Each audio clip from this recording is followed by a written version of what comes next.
por el autor, por la obra, que hay veces que el autor de la obra o de una película deja el mensaje oculto y otras veces se los dice al público, que eso depende de él. Sí, entonces podemos ir Y viendo que el puede ser material. aplaudido, a la gente le puede sí o no gustar eso. El público reaccionará. Entonces falta uno de los componentes. De los 5 componentes. Sí. Pero era autor obra, público, era transductor. Ajá. Y público, obra, transductor. Y el mensaje. Y el mensaje. Pero también hablamos de algo más que no lo han mencionado así. ¿Qué puedo decir? Sí. Bueno, También Ayúdenme. hablamos sobre los niveles narrativos. Comparamos los niveles narrativos con ejemplos, en una tarea, que son la anécdota, el drama, el significado. La anécdota que responde a el qué, el cuándo, el cómo, el dónde. En el drama, que vendría siendo la manifestación del conflicto, y el significado, que es la idea que se quiere transmitir. También hablamos sobre lo que es, o sea, separamos lo que vendría siendo la anécdota, el drama, el significado y la corriente subterránea del sentido. En una tarea fuimos comparando ejemplos con cada uno de estos. También, ¿qué más? Hablamos de la realidad en sus 3 partes, que vendrían siendo Dios, el mundo y el yo, y los ámbitos que son el físico y el químico. no hay más ámbito que eso. Pero va muy bien hasta ahora. ¿Sí? Okay. Creo que usted también mencionó el psicológico. Cristian. Creo que usted también mencionó el psicológico. Sí, son 5 ámbitos, igual que hay 5 niveles Ajá. narrativos y 5 componentes de comunicación artísticas. Hemos dividido la humanidad como tal, no es que la realidad es solamente así, pero la humanidad como tal entiende que la realidad se manifiesta en 5 ámbitos. El primer ámbito es el físico, en el cual están las leyes como la gravedad o las leyes del electromagnetismo, que son leyes que se cumplen en todo el universo, por eso se llaman universales, que se han cumplido en todo tiempo, que no podemos decir. Entonces, este ámbito del físico se corresponde con la anécdota de nuestro relato. La anécdota de nuestro relato está el tiempo, el espacio, o sea, dónde ocurre nuestro relato, que es una decisión del narrador, pero una vez que somos público, ya no es una decisión nuestra como público, es una decisión de la que el narrador tomó. Pero nosotros tenemos que recrear o convencernos de ese tiempo y de ese espacio. Está el quién, que es un ámbito muy importante, ese es el ámbito de la vida. Pero antes de que haya la vida, sabemos que hay muchas cosas en el universo que no están vivas, pero se mueven, entran en conflicto, generan energía, la producen, la provocan. Este ámbito es el químico. El ejemplo de escuela es la diferencia entre los ácidos y las bases, que son sustancias químicas, cuando se ponen juntas hacen ebullición. Pero podemos hacer algo más sencillo, podemos tomar el ejemplo del chocolate, que es el producto de un árbol, que se le agrega leche, se le agrega azúcar, se embate y produce entonces una bebida refrescante y sabrosa. Si uno agarra el cacao, no sé si ustedes lo han visto, el fruto del árbol, pues eso ni siquiera se puede comer, no es comestible si no se ha trabajado químicamente. A la vida, que entonces es el significado de la obra. Sin la obra, por ejemplo, Lucía que pinta o María que baila, Si la obra no tiene vida, ¿cómo se la sentimos como espectador? Cuando tú ves una pintura que donde no hay vida, o una danza, o una actuación que tú no sientes vida. Nula, algo Exacto. que no te deja. Nula. Tú te pusiste frente a la obra y la obra no te dijo nada. Exacto, no tiene sentido. Sí, está muy bien actuado, está completo todo, están todos los componentes, pero le falta la vida, le falta la chispa. Y tú dices, eso no funciona. Esa actuación no me convenció. Tú dices, esa pintura, sí, que nada, una pintura. No tiene la carga vital. Ahora, el siguiente ámbito, el ámbito biológico, donde estamos nosotros, donde están los animales, donde están las plantas. El siguiente ámbito es un ámbito más profundo, en el cual ya lo que vive, piensa. Pero no solamente piensa, sino que piensa con razón, con raciocinio. Es el ámbito psicológico. Una obra puede tener significado sin tener un ámbito psicológico muy desarrollado. Ese ámbito psicológico, desde el siglo XIX, que Edgar Allan Poe, en realidad fue ya entrando el siglo XX, que el texto de Edgar Allan Poe se hizo popular en casi todo el mundo, pero muy pronto, él aún en vida, sí lo leyeron mucho en Estados Unidos, y él luego de muerto fue muy leído en Francia, de Francia pasó a España, de España pasó a América Latina, y en 50 años el texto se hizo global. La corriente subterránea de sentido. En ese texto de Edgar Allan Poe, que se llama La filosofía de la composición, él explica cómo no debe hacerse, él dice, sí se hacen, pero no funcionan, no debe hacerse una obra sin que el autor la haya pensado profundamente antes. Entonces, no es solamente que yo me lleno de la inspiración, dice él, sino que a esa inspiración le agrego mi inteligencia para que haya una obra en la cual todos los elementos de la obra estén enfocados al sentido del autor.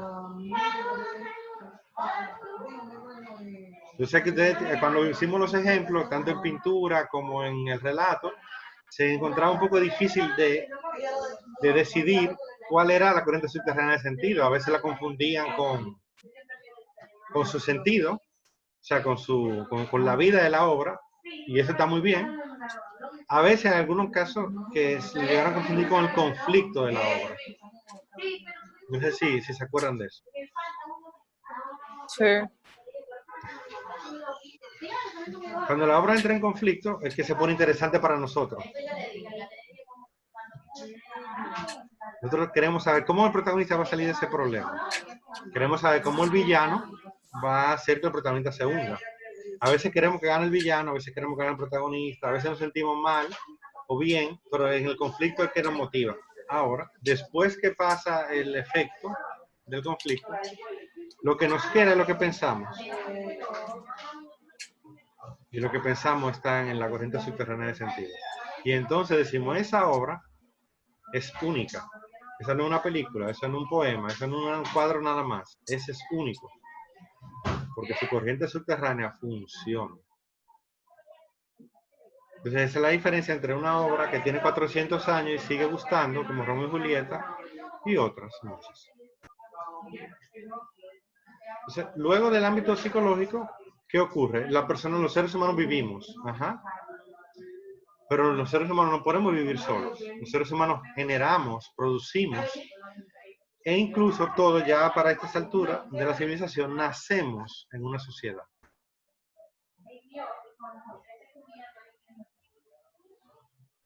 Entonces ese es el quinto nivel. Que también se le conoce como el nivel muy profundo, o el nivel profundísimo, decimos en América Latina. El nivel profundísimo. La conexión de la obra con la que yo me estoy enfrentando con las obras que la han precedido. Entonces, este quinto nivel también se le llama la historia universal. Vimos el ejemplo de Romeo y Julieta y pusimos una historia universal. ¿Y qué son las historias universales? Son estas historias que tienen, muchas de ellas, la mayoría tienen más de miles de años contándose, en la cual se nos habla de cosas que los seres humanos tenemos que saber. Porque son problemas que ha tenido la humanidad desde que se reunió, o desde que fue creada, y se manifiesta primero en las religiones antiguas. Estoy en clase. Estoy en clase. Estoy en clase. Que estoy en clases. No, pero que tengo los muchachos aquí. Pero así que ahora hablamos. Bueno, seguimos. Sí, ustedes saben, estoy aquí en el trabajo, estamos en entrega de notas. O sea, profe, problemas cotidianos. No, no son solamente cotidianos, son problemas que hemos tenido desde el principio. Por eso, en Romeo y Julieta, que el problema es la comunicación. ¿Por qué? Porque, recuerden, ¿por qué Julieta muere? Por el malentendido. Claro, un malentendido que se produce porque el cura no le dio el mensaje a Romeo. Entonces, cuando Romeo encuentra a Julieta muerta, que no está muerta, ya está en una catalepsia inducida por un veneno, él se mata. Entonces Julieta, cuando despierta, se da cuenta que su amado está muerto y toma la misma daga y se la clava en el corazón. Pero Romeo se mató, se suicidó, porque él encuentra a su amada muerta. Que no está muerta, hay un mensaje que el cura no le hizo llegar a Romeo.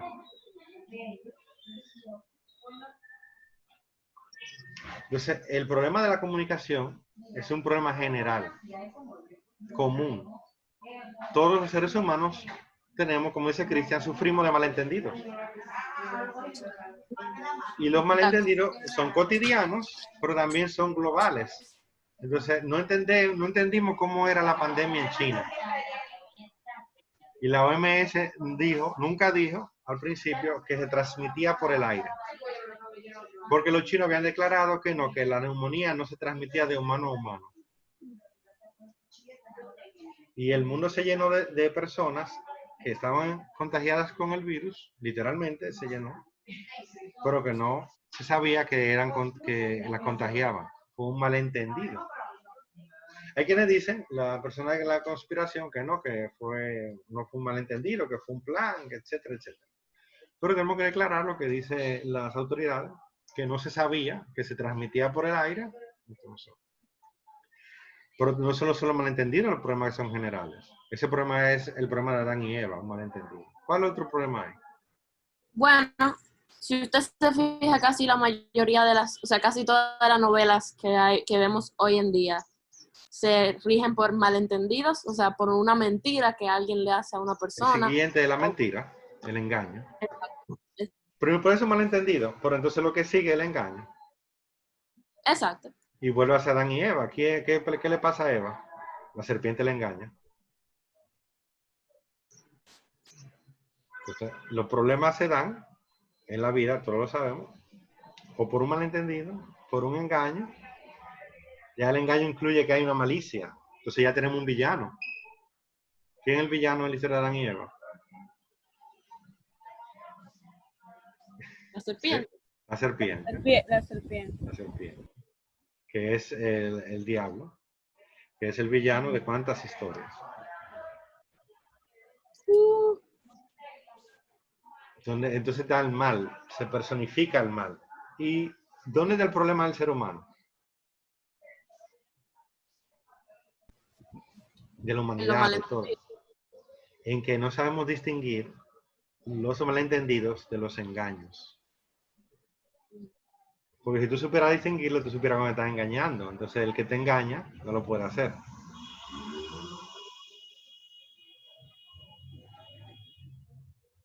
Piénsenlo. Si ustedes fueran capaces de descubrir a cada persona que los quiere engañar, ¿no les iría mejor en la vida? ¿O no fuera más fácil? Sí, profe, pero eso como que no tiene lógica porque ¿Por qué? si no tropezáramos en la vida y es así. Exacto, entonces es necesario que vengan tropiezos. Pero ven que es un problema que no es un problema de la contemporaneidad, es un problema del mundo clásico, es un problema del mundo antiguo, es un problema que se dio en Egipto, es un problema que se da ahora. No sabemos si nos están engañando o no. Si lo supiéramos no nos engañarían. Exacto. Entonces, las grandes historias se conectan con los grandes problemas. Entonces, ustedes ahí pueden escoger lo que ustedes quieran para hacer su historia. Ahora, la recomendación que da la mayoría de los escritores, Gabriel García Márquez, Mario Vargas Llosa, Jorge Luis Borges, es que estas historias universales te encuentran a ti cuando tú estás enfrentándote a tu obra como autor. No eres tú que las buscas. Tú haces una buena obra con un buen sentido, le pones un conflicto superior que todo el mundo dice, wow, ¿cómo es que va a pasar después? O en tu pintura. Tú haces un conflicto de colores, tú juegas con las formas, tú deconstruyes. A veces el conflicto se hace con el arte anterior y tú haces una obra que rompe, que se convierte en vanguardista porque rompe con la tradición. Todas esas cosas pueden suceder. Y entonces la historia universal encuentra tu obra. Y es el público que te la reclama. Es tal caso que siempre hay una excepción, por ejemplo, Shakespeare hacía lo contrario. Shakespeare buscaba una obra universal y entonces construía una obra de teatro alrededor de esa historia universal. Por eso Shakespeare, no todo tiene que ser así, pero él sí. E incluso como Shakespeare ha sido tan estudiado, ya la mayoría de las ediciones de sus obras vienen con la historia universal que él sacó, ya viene con ella, la traen como un bono, para que uno vea. Entonces, se habla mucho de que estas historias tenían su origen en Italia. Entonces, que eran historias católicas, y él, que era anticatólico, que curioso, que entonces él usara historias sacadas de un país católico, pero es parte de su propio conflicto. Él, que vivía en una sociedad anticatólica, que literalmente estaba en guerra contra la Iglesia Católica, entonces la...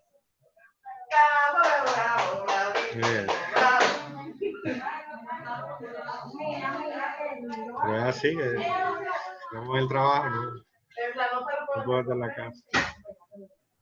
A ver, ¿me entendieron esta parte de la historia universal? Se conecta. Sí. El quinto nivel es la civilización, es el nivel social, el ámbito, escúcheme, el ámbito social. Cuando el ser vivo que piensa se convierte en un ser social y formamos parte de una sociedad que tiene un idioma común, que tiene La una cultura. tradición, y exactamente, es el nivel cultural. Ya estamos construidos, nosotros hablamos español y me imagino que todos hablan inglés también. Entonces estamos conectados con la tradición dominicana porque nacimos aquí, pero estamos más conectados con la tradición anglosajona porque vemos películas norteamericanas, vemos historias norteamericanas, o con la tradición japonesa, lo que ven anime, que ya nos dimos cuenta que sí, que aquí hay unos cuantos que son animistas. Pero estamos conectados pero son aspectos culturales con los que estamos conectados. Entonces, cuando Lucía pinta, ella pinta lo que ella quiere, no hay duda, pero esa pintura está influida por la pintura que ella ha visto. Claro. Y por el país donde ella vive. Entonces es posible que esa pintura que ella tiene atrás, con esos cálidos, con esos colores, den influir porque vive en un país caliente. Quizás si ella hubiese nacido en Suecia, sus pinturas fueran más frías. Quizás no, quizás por el hecho de que su país es frío, entonces ella quiere entrar en conflicto con su naturaleza y lo pone más caliente. Eso es una decisión que hace el autor. Pero ya sea porque tú sigas con la corriente nacional o te pongas en contra de ella, tú estás reaccionando a ella. No podemos sacar ninguna obra de estos 5 ámbitos. A menos aparecen unos genios en la historia que sacan una cosa que nadie sabe de dónde, pero estos son casos aparte. Que en Shakespeare no es. Uno que está bien estudiado. En Shakespeare uno dice, pero este hombre viene de esa tradición. Una tradición que es en origen católica. Una cosa bien interesante porque entonces él hace obras anticatólicas, pero bueno, por el mismo hecho del conflicto. Eso, cuando uno ve una obra así, estás viendo desde un principio semiótico. No es solamente el sentarme a disfrutarlo. Sí, la nota de sexto. Está muy bien sentarse a disfrutarla. Yo primero veo la obra para disfrutarla y después entonces que la estudio. Y con el tiempo uno va aprendiendo, entonces va buscando los niveles. Entonces, a veces yo digo, no, esa película es la que funciona. Y me dice la gente, ¿por qué? No es tan buena. Yo les veo la de nuevo. Entonces, a la segunda visionado, dice, ah, pero que tiene tal cosa. O yo en el cineclub, miren, ¿se acuerdan de tal escena? Esa escena tiene de tal sitio. Ah, entonces ahí comienza la obra, adquiere un sentido totalmente diferente y más profundo. Por eso, cuando se habla de nivel narrativo, se habla de profundidad. Está el primero y luego los otros van descendiendo. Entonces, más o menos, no sé si Mauricio, María y Juana, que han dicho un poco menos, entienden por dónde vamos. Profe. Profe, Sí, Juana. entonces, lo del quinto nivel narrativo, Uh-huh. lo que yo entendí es que como que no importa los diferentes lugares que se crea una obra, la interpretamos en todos los lugares de la misma forma. ¿Será eso? Esto no. Bueno, en el caso de algunas obras, ocurre, como por ejemplo Caperucita Roja, pero no es en todas. Porque sí, hablamos de los niveles y yo trato de poner siempre ejemplos que están muy bien definidos, pero las obras no te salen perfectas. Pues ocurre a veces, Juana, y eso es una realidad para todos, ya lo vi en sus relatos, en que los niveles se combinan y forman una sola capa. Entonces, el tercer nivel y el cuarto están muy juntos. Y a veces ocurre lo contrario, a veces ocurre que es el primer nivel, la anécdota y el conflicto que están muy juntos. Entonces tú no puedes casi distinguirlos. Y las técnicas narrativas se usan para enseñar a ir liberando mi inspiración, lo que yo quiero escribir, y liberando de eso, entonces ir dividiendo los niveles que estén más dispuestos, más separados, cada uno en su lugar. A veces nos toca descubrir, bueno, a veces no, en realidad el 99% de los casos, le toca al artista descubrir después de cuál es su historia, su historia universal. Pero por lo regular el público es la primera que conecta, con esa es la primera que conecta. Porque son las historias que ha visto y que ya ha disfrutado. O son las historias que él necesita. Y se encuentra entonces con esta obra y dice, ah, pero esta obra me habló. Porque yo estoy viviendo este problema. Y esta obra trata este problema, de cómo se resuelve, o simplemente de cómo uno se consuela de haberlo sufrido. Y...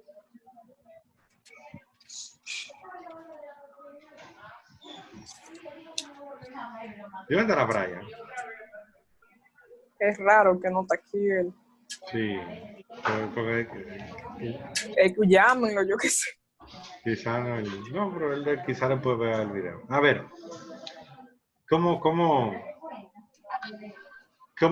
vemos esto en ustedes?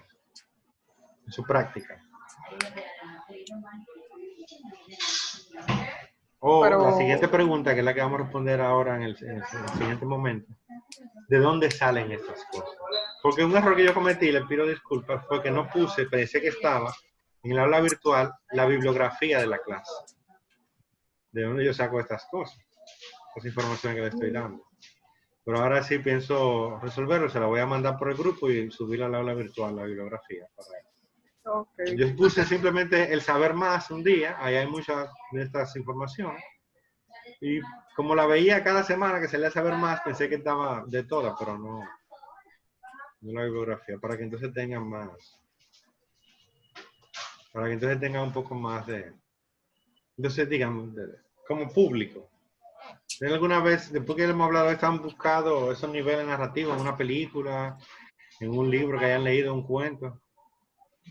¿O aún no? Sí, yo por ejemplo, con con el relato que yo les compartí a todos, que es De básicamente Holanda. un libro que yo estoy... Sí. Es un libro que estoy escribiendo ahora mismo y es algo que realmente me está pasando. O sea, es una historia personal. Yo le estoy buscando los niveles narrativos. En todo momento trato de ser lo más apegada a esas reglas, como quien dice. Porque yo llego a un punto en el que yo me pregunto o sea, yo hasta le podría preguntar a usted, profesor, como que qué recomendaciones usted me daría para yo escribir un libro. Pero yo con esos niveles narrativos voy ya guiándome. ¿Usted entiende? Yo te puedo mandar algunos, aunque yo le puse los de unos breves sobre el cuento, que son Ajá. contrarios uno de otro. Si ustedes lo leyeron se dan cuenta que uno habla y el otro lo contradice. Pero es parte de la riqueza del arte. El arte, a diferencia de casi todos los otros ámbitos de la vida, sí acepta la contrariedad. Y esa es una de las bellezas del arte. Y quizás una de las cosas que más nos motiva, ¿no?, a la que quiere ser artista es ese, que se da cuenta que en la vida la contradicción lo que trae es problemas, pero en el arte lo que trae es riqueza. Porque si sirve de Porque el arte es escape. liberal. Además, yo pienso que la vida en sí misma es ya contradictoria. O sea que Y, claro, la vida es paradójica también. Entonces, la gente rechaza la paradoja porque, aparte de que trae problemas, ya la gente tiene muchos problemas en su vida. ¿Para qué tú vas a ponerte más? Pero el artista busca esa paradoja. ¿Y la paradoja de que, por ejemplo, en el arte, la ficción es más real que la realidad? Sí, uno se siente más a gusto, por lo regular, con los personajes de ficción que con la gente que conoce la vida real. Pues son más interesantes, o porque tienen sentido, y la gente que uno conoce no tiene sentido. La vida real. Es por eso. Yo creo que porque eso, a mí por en particular, eso me fascina. Que los personajes... muchas veces también, perdón, profe, muchas veces también la gente se apasiona más por lo irreal, porque ya uno está cansado de ver más de lo mismo, porque la gente quiere ver algo diferente, quiere ver algo que le cause sensaciones en su vida. Sí, claro. La monotonía no causa sensaciones, la monotonía simplemente te mantiene ya como tú estás. Pero si uno ve, por ejemplo, Harry Potter o el Señor de los Anillos, pero a mí me gusta más Harry Potter, Sí, claro, tú eres ¿verdad? una chica.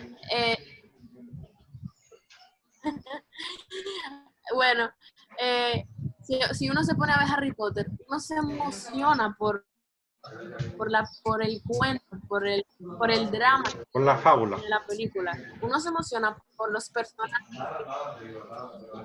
Y sí, uno ve cómo esos actores encarnan los personajes del libro y los manejan por lo menos a mí.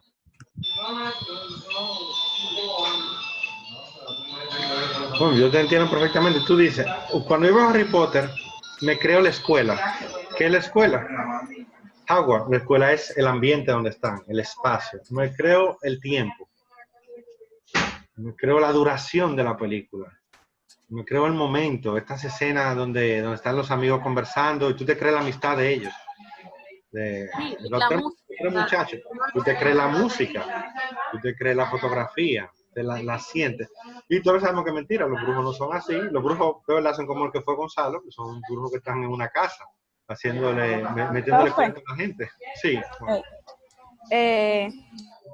Hay una película que a mí me encanta, que yo viví esa película, yo viví los actores, yo viví todo, me encantó. Se llama Tres Idiotas, que esa está subtitulada, esa película, porque no está aquí, es como hindú. Y yo la viví, de verdad que sí. Sí, yo sé cuál es, María dijo lo mismo. Que me gustó el mensaje, todo, buenísimo. Ese era el otro punto, pero ya lo vamos a conversar Okay. en la siguiente. Vamos a dar unos minuticos para tomar agua y yo comentar lo que me estás esperando aquí. Okay. Y entramos en 5 minutos. Ok. Y a ver si aparece Brian. Sí. Escríbale.